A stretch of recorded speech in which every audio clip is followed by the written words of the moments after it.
Hey, what's up, you all? I hope you guys are doing great, right? This is your man, Doc underscore KBTV right here. And as you all know, I recently just started this YouTube channel.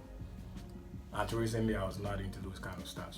I would log on YouTube and do the stuff that everyone does. You go there and then watch whatever people are putting on YouTube and all that. Well, let's just say the COVID-19 outbreak and, you know, the lockdown, the homestay has helped in a way, in try to bring out some hidden talents of some of us. And so, for me, aside my medical profession, I think I discovered, within this lockdown periods, that there was something I could actually do aside, medics, right? I don't know what you discovered. I'm sure a lot of people discovered so much about them. During this lockdown, I'm sure you discovered something else that you could do or a different hidden talent. But I think I discovered this one. I don't know whether it is a discovery or I don't know what to call it. But yeah, that is what I also got from this homestay and this lockdown and this boredom and all that stuff. My last video, I had an interview with one of my neighbors. I saw to ask him certain questions. And this is a guy who has traveled to the UK. He did most of his studies in the UK. He did his undergrad study, his postgraduate study, all in the UK. He's lived for some time, for some number of years in the UK. And his girlfriend too. His girlfriend Vivian was also in the UK. So they both have been out there in the world.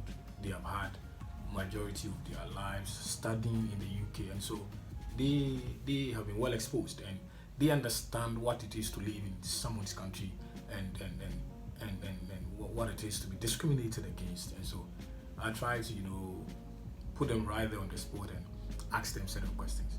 I posted the first part of the interview where I asked them questions on the new coding system here in China. Actually, here in China we have a new coding system. It's a health coding system where you need to show those health codes wherever you go. You need to have one and you need to show them. So in as much as the nation is open now, people are able to go out, people throughout and all that stuff. There are public areas you cannot have access to unless you do what? You show that health code to the security personnel that are at those areas. So it's open, people are going out, but for the public areas, they are still under some sort of scrutinization. And so now if you want to get to the public areas, you need to show that health code. Actually, there are sections of 3 colors, green, yellow, and red, and all of them basically stand for a particular status of yourself with respect to your health. And so we spoke mostly about that in the first interview. If you have not watched that interview, I urge you to go and watch. And when you go, please don't forget to subscribe to the channel. For me, and then don't forget to click the notification bell so that whenever we upload a video on this channel, you are able to have access to it immediately. And so I'm going to get the second part of the interview to you guys. It was very interesting to hear what they have to say on that particular incident that occurred or that has been occurring in England.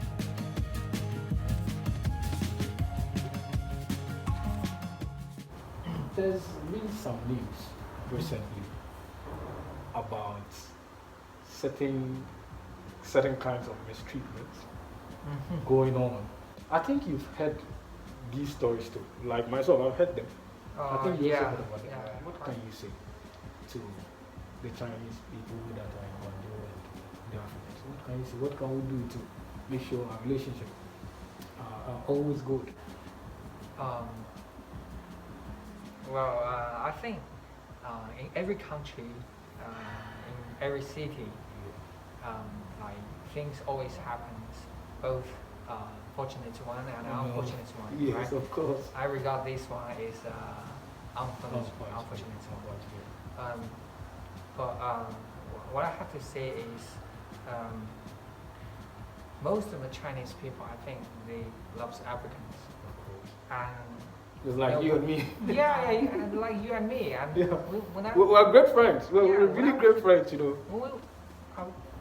like little kids. Yeah. Our education is African is our friends. Yeah.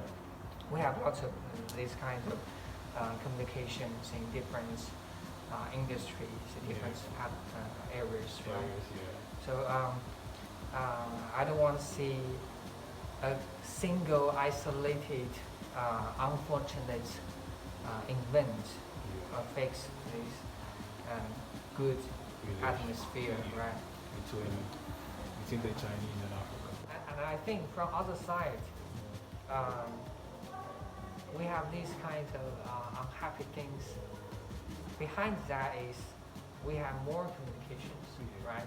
If we have only like several African people come to China for a whole year, maybe we can treat them just like the, I don't know, like a president or like a chairman. It's unfortunate, but we're just hoping that, I mean, whatever is happening there, I mean, stops, doesn't escalate.